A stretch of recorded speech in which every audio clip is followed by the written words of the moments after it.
அவளுக்கென புதிதாய் மாறினோம், அவளுக்கென கவிதை உளறினோம், அவளுக்கென கடல்கள் தாண்டினோம், அவளுக்கென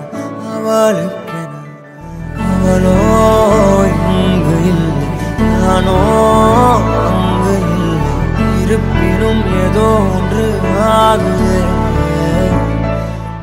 அவளோடு தினம் கனவில் வாழ்கிறோம், அவள் விட்டு சென்ற நினைவுகள் தொட்டு பார்க்கவே தேடி அது தேடி நாம் எங்கும் அலைகிறோம். அவள் சிரிக்க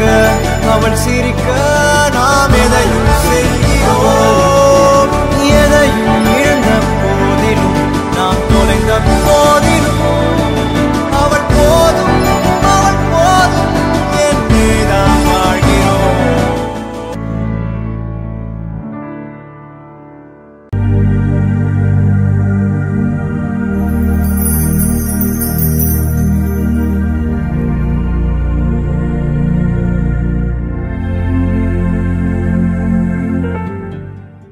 பேச்செல்லாம் தாலாட்டை போல என்னை உறங்க